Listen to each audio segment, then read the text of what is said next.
Your future is set. What's interesting is when they tore down the children's home to build the United Center, they left that 1 acre undeveloped. That doesn't make sense. Why wouldn't they use that land? They could have made the building larger, built a pavilion, built a food court. They could have sold it to retail, restaurants, clubs. That land is so valuable, but what God has for you is not going to go to anyone else. What has your name on it is going to come to you. That means what hasn't worked out, what you didn't get, the contract that didn't go through, that wasn't supposed to be yours. If it didn't happen, God has something better. He hasn't been working for generations to let you miss what's supposed to be yours. He told Abraham, "After 400 years, I'm going to bring your descendants out with great abundance."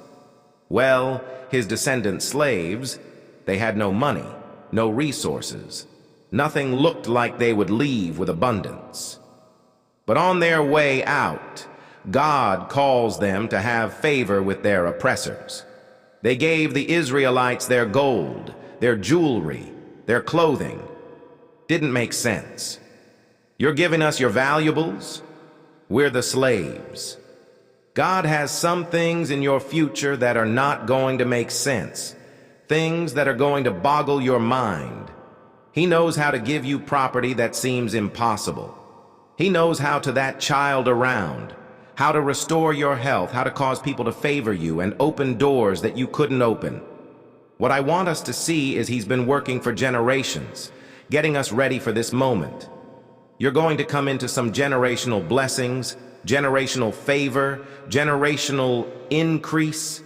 It's the hand of God doing things you never saw coming. When you know your future is set, it's easy to stay in faith. When you know that God works generationally and not just situationally, then you won't get upset when things happen that you don't understand. Disappointments, closed doors. Like that young woman from Norway, you're a part of the bigger plan. God is using you to not only fulfill your purpose, but to bring about His purpose in others. That's why you shouldn't fight everything you don't like, live upset over the betrayal, bitter over the door that closed, frustrated because the dream hasn't come to pass. God knows what He's doing. We're not going to understand it all right now. We can only see a small part of His plan. God's looking back 400 years. He's looking ahead 400 years. You can be confident that His plans for you are for good. They may not look good at the time, but if you'll stay in faith, you'll see what God is up to. You'll come into these moments of favor that catapult you ahead. This what happened with Ruth in the scripture. Life was good, she was going along fine, then her husband suddenly passed. She never dreamed she would become a widow at a young age. You can imagine how heartbroken she was. Sometimes life doesn't seem fair. If you'll keep moving forward, God says He has beauty for those ashes. In these difficult times, God is up to something. He's doing things that we can't see right now. Ruth's mother-in-law, Naomi, was a widow as well, and now both of her sons had died. She decided to move back to her hometown of Bethlehem. She told Ruth and the other daughter-in-law, Orpah, to go back to their hometowns.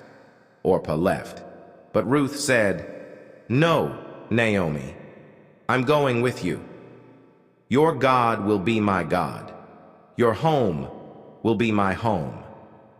Ruth was from Moab.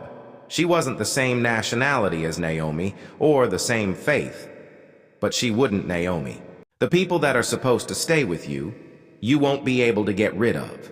If they walked away, they weren't supposed to stay. Quit trying to hold on to people that don't want to be there. If you needed them to fulfill your destiny, they couldn't have walked away.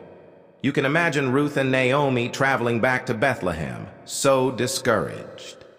Naomi got bitter. She said, "I went out full with my husband and 2 sons. Now, I'm coming home empty." She was saying, "This is not how I thought things would turn out. This is not what I had planned for my life." But all this time, God was up to something. She couldn't see it right then, but God was positioning her en route. He had to get them back to Bethlehem. That's where Ruth would meet a man named Boaz. He owned all the fields, very influential, very wealthy. This caused Naomi to come back to life. Instead of sitting around bitter, she started giving Ruth relationship advice, telling her to get this man, put on this perfume, wear this dress. When you see him, talk to him this way, telling her how to flirt. Why was she so passionate about helping Ruth win this man over? She wasn't just doing a girl thing. This was a part of God's divine plan. Ruth ended up marrying Boaz. They had a son named Obed. Obed had a son named Jesse. Jesse had a son named David. Ruth became the great-great-grandmother of David. Without Ruth, we wouldn't have David. Without David, we wouldn't have Jesus. He came to the lineage of David. The loss, the disappointment, the setback. It was all a setup. Ruth had to get to Bethlehem. She had to meet Boaz. She had to give birth to Obed. God was working generationally. Sometimes we can't see it. Doesn't seem fair. Why did I go through this loss? Why did this door close? Why did this person walk away? We get discouraged when we only look at things situationally, when we isolate it. By itself, it's not fair.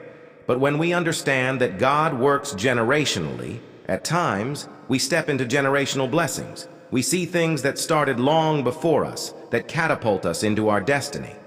Other times, God is positioning us for other people to be blessed. But you have to know, your life matters. You are important to God. He thought you were valuable, that He took time to plan all of your days before you were born. You have a divine assignment. The scripture says, He's working all things according to the counsel of His will. That means He has the final say. He said His plans for you are for good. He said He will do exceedingly, abundantly, all that you can imagine. Now, keep Him first place. Keep honoring Him with your life. Do the right thing when it's hard. Don't try to figure everything out. He's doing things that you can't understand right now. It won't make sense. If you have to know everything, you're going to be frustrated. Leave it in God's hands. God, I don't know what you're doing, but I trust you. I know you're in control, that you're moving me into my divine purpose. It was a family that did missionary work in Mexico back in the 1950s, and they had young children that would go around with them singing and ministering. These children were very talented, great musicians. One of the sons in his teens left the church and started singing in clubs and bars, struggled with addictions, knew he was off course. He could feel the call of God on his life, but he kept being pulled away. My mother would see his name upon the marquee's Bill Nash in concert. She knew his background, how his family were missionaries, and so she would always pray for him. She never met him, didn't know the family, but for years she had this burden. God, bring him back to church. Let him shine you. Years later, he was at a very low point, so distraught.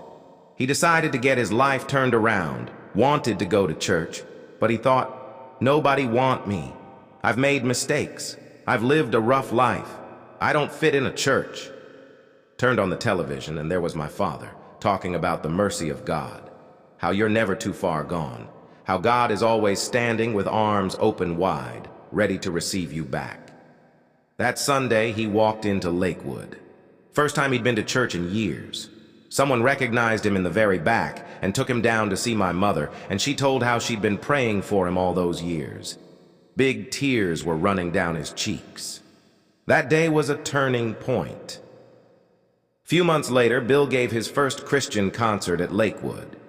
Well, fast forward 10 years, I was in the front lobby of the old church. The service was about to begin. I was, and running upstairs to the TV department, and my dad was still the pastor, and the stairs were open to the lobby. Well, Bill came around the corner at just the right time, said, "Hey, Joel, My cousin has a construction permit for the last full-powered television station in Houston. He would like you to be a part of it. We ended up purchasing the permit, putting the station on the air. I thought that's what I would do the rest of my life. Be in production, run the station. 18 months later, my father suddenly passed, and I became the pastor.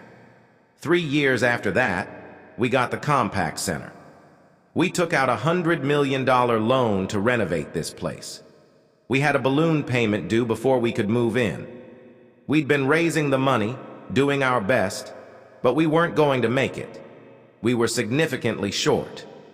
We decided to sell the station. We sold it in 60 days for 50% more than the leading experts told us we could get.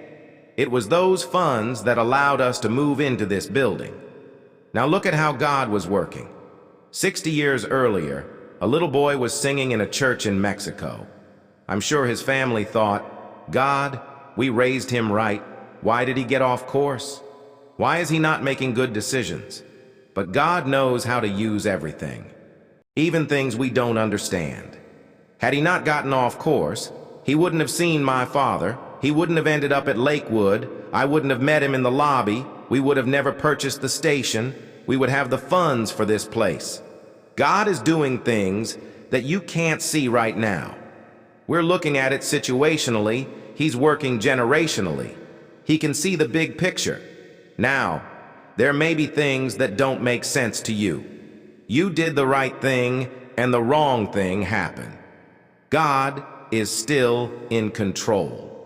Don't judge your life by one season. Let it unfold. You're going to see the hand of God doing things you didn't see coming. I didn't see that station coming, but God put it in motion 70 years before I got here. He was working my behalf, orchestrating things in my future before I was born. You don't know what God is up to. It looks like a setback, but really it's setting you up. It's positioning you for new levels of your destiny. David said in Psalm 31, 14-15, God, I trust you. My future is in your hands. Quit worrying about tomorrow. Your future is in God's hands. It's already been set. What God has purpose will come to pass. It's already lined up. Your good breaks, the right people, solutions to problems. What you're worried about, He's already worked out. It's a part of His divine plan. Why don't you come back to a place of peace, a place of faith? He didn't bring you this far to leave you. What He started, He's going to finish. I believe and declare. Like Zacchaeus, you're going to come into some of these trees, generational blessings, things God has been working on before you got here. Doors opening you couldn't open, the right people finding you, negative situation turning around, the fullness of your destiny.